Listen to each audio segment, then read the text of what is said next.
Hey guys, back for another Advent of Decay review. We're looking at Lucretia today, the kind of vampire queen looking chick. And this one looks pretty interesting, so I'm dying to get into this one. We've got her there in that standard Mythic Legions box. You can see her in the window. We've got a bio for her on the side, and then the back has that same artwork and write-up that we're used to so far. So let's do it. Let's pull her out and take a look. Alright guys, here she is, and if you're watching this video when it's live, the day it goes up, it's Halloween, so I figured we would of course do something at least slightly spooky, and Lucretia is one of the more Halloween-themed type figures because she's a vampire.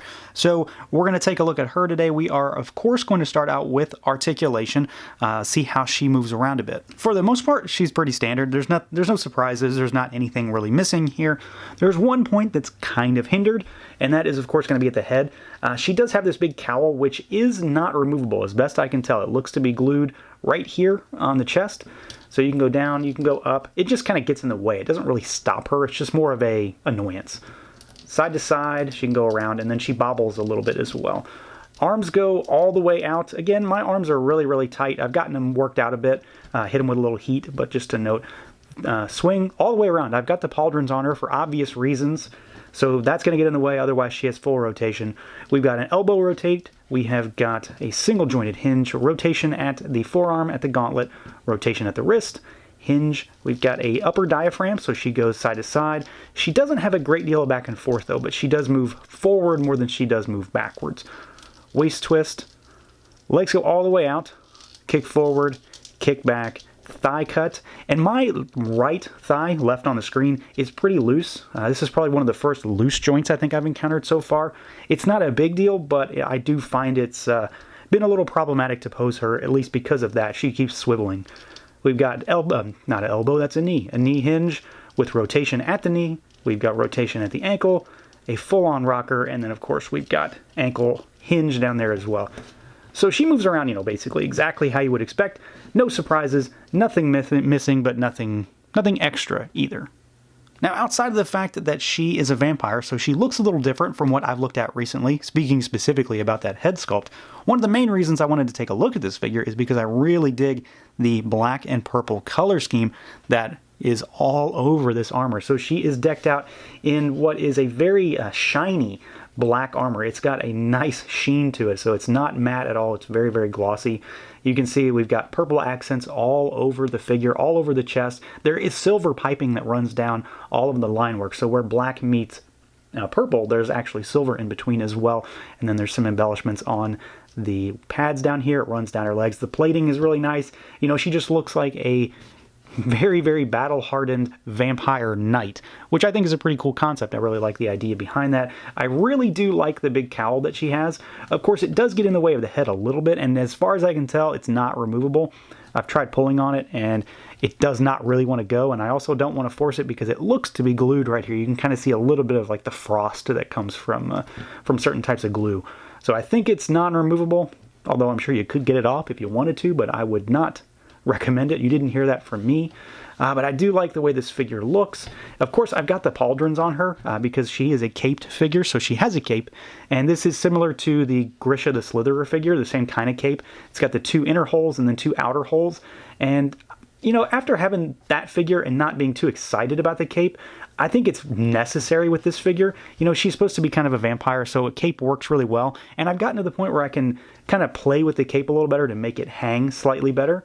Because before I wasn't too keen on how the cape hung, how it flows, but I think it works pretty well here. And I've actually seen some folks kind of play around with the capes a little bit more, and some people have actually removed the arms and pegged the outer holes into the arms itself to make it look more like a Dracula kind of cape. So when she extends her arms, the cape goes with her. I've not done that myself, but it's a cool idea.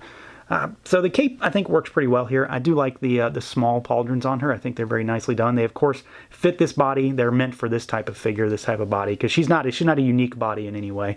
But her color scheme is really fantastic. Everything's nicely painted.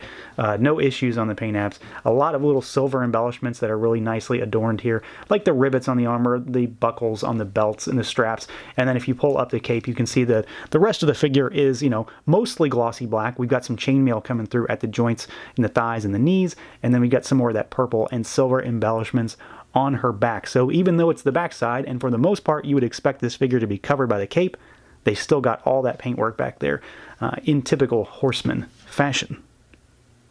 Now, of course, we have to zoom in on this head sculpt. I mean, how could we not? This is a unique one for me thus far anyway, so I definitely had to take a look at it in a bit of closer detail, and I'm really, really happy with it. I like the very pale skin that they've got going on here. It's like a white gray almost, and then you can see the very stark white eyes with the kind of eyeshadow around them. She's got some humongous kind of like gauge type earrings in there in her huge ears, and of course it's all surrounded by that big cowl, which I really do like. Even if it was fully removable, there's no way I would take that off. I dig everything about it. I like that it's kind of asymmetrical. It doesn't hang exactly the same way on either side, and it's a little rubbery, so you can move it around a bit, but I really like the fact that it's purple on the inside and it's black on the outside, so it plays up with her color scheme.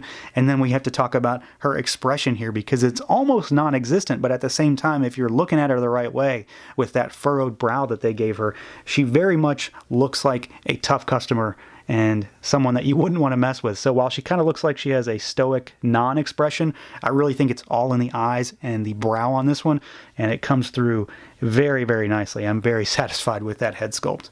Now for accessories, she has a decent amount. She doesn't have tons though, not in comparison to some other figures. So we got all the standard adapters, the sheath, you know that drill. We have got this little knife dagger here. We've seen this guy before, silver blade, black handle with purple embellishments to kind of tie it into her armor. I like this knife. I like the shape of it. What I don't like is the handle. I think it's really, really thick. After seeing it a few times and playing around with it with other figures, I feel like it's just a little too thick, especially for a female because they have smaller hands. So it kind of stretches them out a bit. We have got this curved dagger, another thing we've seen before with the sheath, same thing we've seen before, but it's all tied together in her color scheme, so purple, silver, black. Blade is silver, handle's black, and then the sheath is obviously, as you can see, purple with some nice silver embellishments on it. I really like the design of that thing, and then you can clip it onto her sheath. It's got a clip on the back, and then we've got her big sword here, which I really dig the design of this guy. It's huge. I mean, it's almost as tall as she is.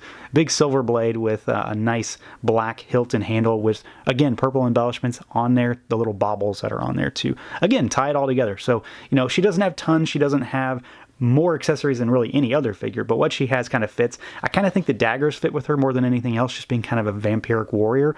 But at the same time, this sword is cool enough to the point where I'll probably use it no matter what. So overall, again, I'm pretty happy with this Mythic Legions figure. Lucretia's a pretty cool design. I like the idea behind the vampiric warrior. I like the addition of the huge cowl to bring out a little bit of a difference in this particular body that they gave her. And like I said, I really dig the color scheme. So there's a lot going for me in terms of just the overall design. Of course, it's a very well executed figure at a technical level. My only real gripe is that I have the loose thigh swivel, but that's unique to me. It's not necessarily an issue with the overall figure, just my particular toy. And again, I've grown to appreciate the cape a little more after getting another chance with a second figure to play around with it. So that's going to do it for this look at the Mythic Legions Advent of Decay Lucretia figure from Four Horsemen. Let me know what you guys think. Feel free to like, comment, subscribe, and share. And until next time.